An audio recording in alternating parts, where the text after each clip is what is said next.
And welcome back, everyone. Howard Bloom is my guest this hour, www.howardbloom.net, and he is the author of The Genius of the Beast, a radical revision of capitalism. And Howard joins us on a regular basis here. He's a very busy man, and I sincerely appreciate your time, Howard. Listen, my friend, I've got a question for you. Go ahead. People, last week I had a gentleman on who is spearheading our group that says that by people eating the right foods, of course the foods and mineral supplements that his company is selling, they can live to 150 years to 180 years old.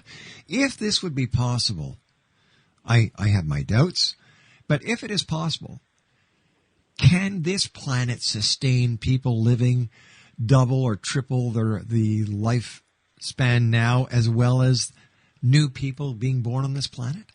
Well, I think we can, and the evidence is this. In 1850, we lived to an average age of 38 years old. As of 2000, we lived to an average age of 78. That's 2 lives for the price of 1. That's a doubling of the lifespan. And what does it accomplish for us? Well, okay, I'm speaking now from a privileged position. I'm 67 years old. Well, when I was a kid, I regarded 67 years old as being an old duffer, barely capable of getting around.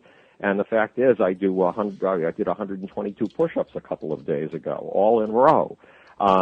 But more important, if you spent 50 years putting your knowledge base together, there are things that you know that you could have never known if you only had 20 years to get together your accumulated wisdom. There's this old phrase, the wisdom of the ancients. Yes. And it's becoming obvious to me that you do have certain perspectives that you wouldn't have if you were younger. So there's an accumulation of knowledge and an accumulation of perspectives that is unique. And the more we have it, the better off we can be.